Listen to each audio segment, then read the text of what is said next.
it's Amélie. Today we're going to talk about how to come back from a bad performance. We've received that question many times, and I think everyone has had bad performances, or at least the impression of having a bad performance.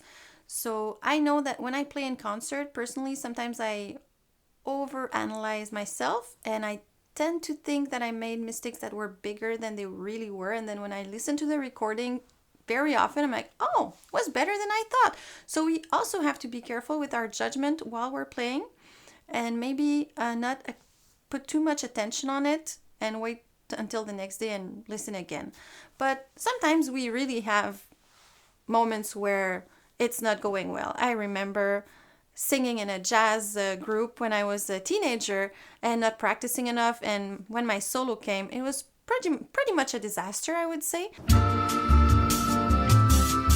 And it taught me a lot. It taught me to prepare myself better, even when it doesn't seem difficult, because it kind of gives you a little bit of an insurance policy, to know your stuff a little extra. I think that it's a lot about the perspective. So let's say it really went bad.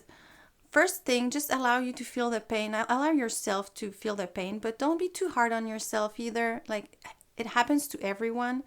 And it's all about how you learn from it, how you rebound from it. Everyone has failures in life. It's part of life. And if you learn from it, it's not a failure anymore. It's a learning experience. It's almost like a gift. You can always go back to that and, oh yeah, remember this thing? Let's not do that again. Try to be kind to yourself. Very often we're way harder on ourselves than on other people. And we should start being kind with ourselves before everything else. It's a normal thing. Just try to figure out what went wrong, why it went wrong, and then make a little plan for next time. So let's say you started learning the piece a bit too late, and then it wasn't super known. So maybe instead of waiting until the last week before the concert, you start 2 months ahead, and you make sure a month before you can play it in front of people. Maybe it won't be perfect, but you do it so your first time, maybe before in front of your parents or boyfriend, girlfriend, friends, or even just recording yourself without stopping. That can be your plan. You make a goal and then you make a plan, and then you see how this went. And you can also ask other people's opinion. What did they think of your performance? People that you trust, what did they think?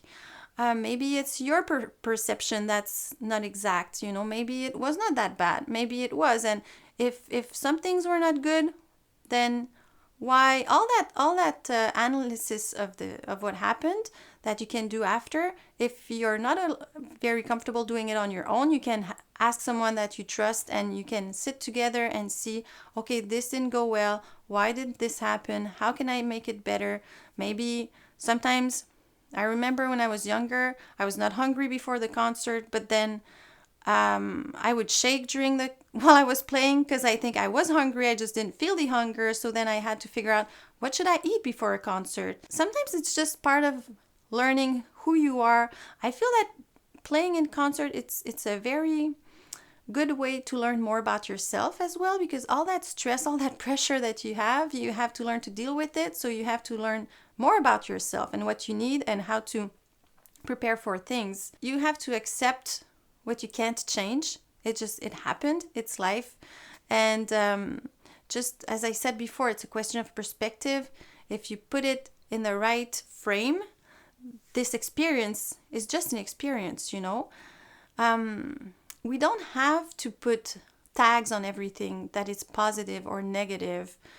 They're just experiences. Even if you win a competition or you played very well in a concert, it's still an experience. If we attach so much importance to it being positive or negative, I think we learn less from it, and I think we can be very hurt from it too, because if let's say winning competitions is what makes you happy and what gives you your sense of self-worth, then if you don't win the next time, what's your self-worth then, So maybe all those things are experiences. Sometimes they're pleasurable, sometimes less pleasurable, but they can all be positive in a certain way if you frame them the right way.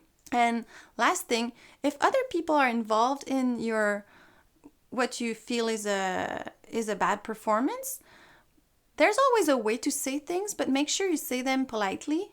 And if you feel that there's no way to make things better with someone, then maybe just don't work with them anymore. But lashing out and all that may bring you more unhappiness in the long run. So just don't react on impulse. Try to take a little step back.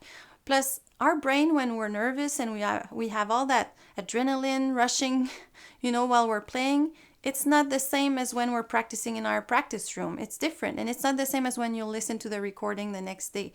So just be very careful on what your interpretation of reality is, because we don't really have a true contact with reality. We use our senses to interpret reality. So just make sure that with the adrenaline and all those things, you didn't just over exaggerate, what happened. I think it's all about perspective again. That would be my take-home message here. And I hope this was helpful. If you liked the video, please like it. If you haven't subscribed yet, please subscribe, and see you next time.